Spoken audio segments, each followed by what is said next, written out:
नमस्कार, मैं अनिल कुमार सिंह, एस्ट्रो अनिल कुमार सिंह में आपका स्वागत है। आज हम बात करेंगे एक ऐसे विषय पर जो बहुत ही चर्चा में रहता है। हर व्यक्ति प्रधानमंत्री नहीं बनता, लेकिन कुछ लोग पैदा ही सत्ता के लिए होते हैं। आज हम बात करेंगे हमारे देश के प्रधानमंत्री श्री नरेंद्र मोदी जी की। इनका जन्म 17 सितंबर 1950 को 12:09 पर मेहसाना में हुआ, वृश्चिक लग्न के साथ। लग्ना लॉर्ड लग्न में है, 10वां घर सत्ता का शनि बैठा है। शनि मासिस को दिखाता है और पॉलिटिक्स में एक बहुत ही इंपॉर्टेंट रोल प्ले करता है। 9th लॉर्ड, 9वें घर का स्वामी, 9वां घर जो भाग्य का होता है, चंद्रमा नीच का होकर लगन में बैठा है मंगल के साथ और एक नीच भंग राजयोग बना रहा है। दशमेश सूर्य एकादशेष बुध के साथ राहु केतु एक्सिस में है। कंट्रोवर्सी, बड़ी नेचुरल सी बात है। और राहु केतु एक्सिस में है, 5वें घर में राहु बैठा है। तो जैसा मैंने बताया कि राहु एक अनऑर्थोडॉक्सी को दिखाता है, कंट्रोवर्सीज को भी दिखाता है, तो कुछ पढ़ाई को लेकर, एजुकेशन से संबंधित इनके जीवन में कंट्रोवर्सी भी रही। इनके बारे में एक दो खास चीज़ें और बताता हूँ मैं। ये अलग अलग देश के अलग अलग भागों में, मठों में, आश्रमों में बहुत घूमे। 17 वर्ष की लेकर 19 वर्ष की आयु तक।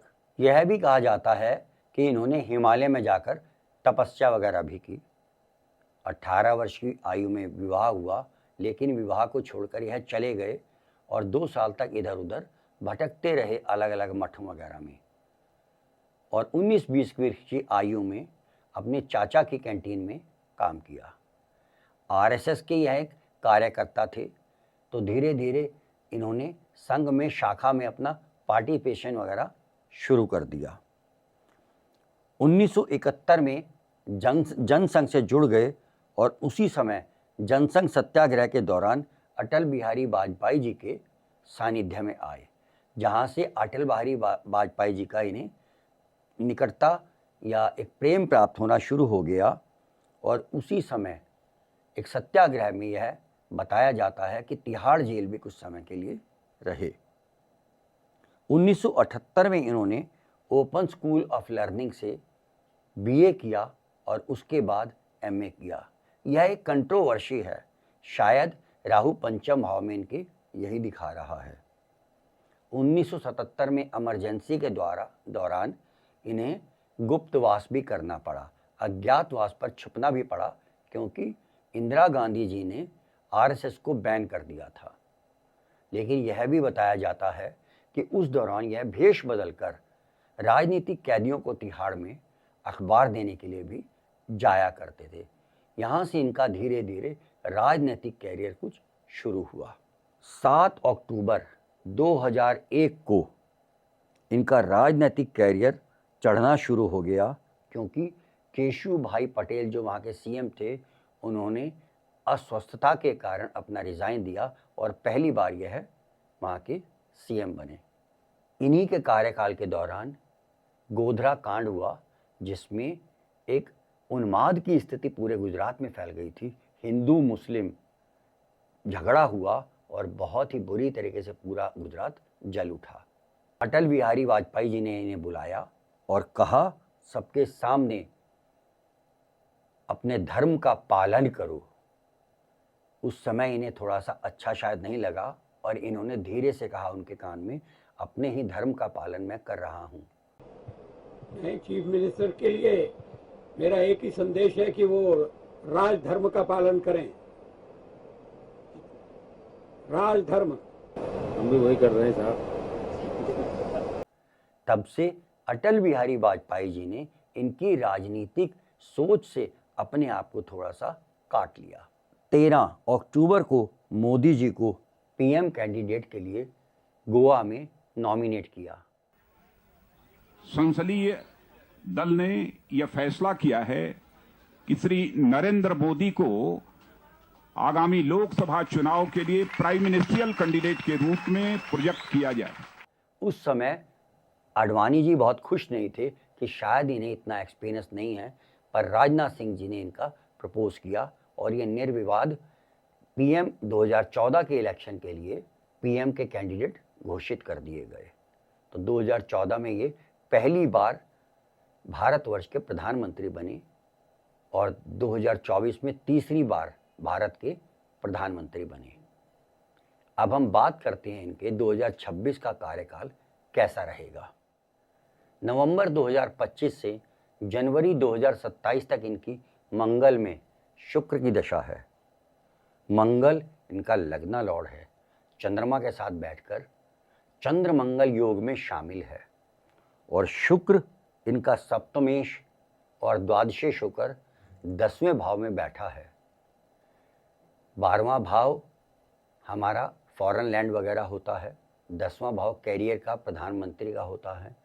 तो ऐसा लगता है जैसे फॉरेन कंट्री वगैरह से इन्हें इस साल में बहुत ज़्यादा चैलेंजेस का सामना करना पड़ेगा। 10वें घर में यह शनि के साथ बैठा है। शनि तीसरे और चौथे घर का कारक है। तीसरा घर पड़ोसियों का होता है, नेबर्स का होता है। तो जैसा कि आप सभी जानते हैं हमारा पड़ोसी कौन है, पाकिस्तान, और आए दिन कोई ना कोई परेशानी हमारे लिए वो खड़ी ही करता रहता है। वो अलग बात है, उसमें उसे मात खानी पड़ती है। और शुक्र शनि इकट्ठे बैठे हैं। आजकल शनि मीन राशि में गोचर कर रहा है और चौथे और 10वें भाव में राहु केतु गोचर कर रहे हैं। राहु एक उन्माद का भी कारक होता है, ऑब्सेशन का कारक होता है। तो कहीं ना कहीं इनके राजनीतिक जीवन का यह 2026 वर्ष बहुत ही उथल पुथल का रहेगा। आगे अगर हम बात करें जनवरी 2026 से फरवरी 2026 तक मंगल में शुक्र में सूर्य की दशा होगी। सूर्य 10th लॉर्ड होकर 11th हाउस में बैठा है 11th लॉर्ड के साथ, लेकिन वहाँ पर यह राहु केतु एक्सिस में है। तो ऐसा लगता है कुछ कहीं ना कहीं 11th हाउस एक कानूनी प्रक्रिया में कुछ अदल बदल की होती है। तो कोई ऐसा बिल आएगा जिसे या तो इन्हें स्थगित करना पड़ेगा या अमेंडमेंट्स करने पड़ेंगे। इतना तो निश्चित है बिना अमेंडमेंट्स के वो बिल पास नहीं हो पाएगा। इसके बाद हम अगली दशा की बात करते हैं। मंगल में शुक्र में चंद्रमा होगा फरवरी से लेके 2026 तक। चंद्रमा 9th लॉर्ड होकर लगन में बैठा है, नीच का है, नीच भंग राजयोग में इन्वॉल्व है। यहाँ से मोदी जी की कुछ स्थिति सुधरनी शुरू होगी क्योंकि यह चंद्रमा बहुत मजबूत है, मंगल बहुत स्ट्रॉन्ग है। लगन का चंद्रमा और लगन में मंगल बैठे हैं। उसके बाद मार्च से लेकर अप्रैल तक मंगल में शुक्र में मंगल की दशा होगी। कोई खास विशेष इसमें नहीं दिखाई देता, कोई ऐसी घटना जो कि हमारे 2026 में कुछ एक इतिहास बना पाए। उसके बाद मंगल में शुक्र में जुपिटर आएगा, वो भी ऐसा ही रहेगा। इसके बाद मंगल में शुक्र में शनि की दशा जो आएगी अगस्त से लेकर अक्टूबर 2026 तक शनि की प्रत्यंतर दशा होगी जो 10th हाउस में बैठा है और 12th हाउस को देख रहा है। यहाँ सर कुछ ऐसा दिखाई देता है कि शनि 5वें घर में क्योंकि कमज़ोर बैठा है, अष्टक वर्गा में बहुत कम बिंदुओं में बैठा है। शुक्र में शनि और शनि में शुक्र की महादशा अंतरदशा हो या अंतरदशा प्रत्यंतर दशा हो तो आदमी को बहुत ही ह्यूमिलेशन फील करना पड़ता है, उसे ह्यूमिलेशन झेलना पड़ता है। तो यहाँ पर मोदी जी को एक ह्यूमिलेशन झेलना पड़ेगा। हो सकता है यह पार्टी में अंतर कलह की वजह से भी हो सकता है क्योंकि दोनों दशम स्थान में बैठे हैं। इसके बाद मंगल में शुक्र में बुध की दशा आएगी जो अक्टूबर 2026 से दिसंबर 2026 के बीच होगी। बुध 11वें घर में 10th लॉर्ड सूर्य के साथ बैठा है। यहाँ से मोदी जी फिर अपने पुराने रूप में चमक उठेंगे। इनके बारे में एक दो चीज़ें और मशहूर हैं।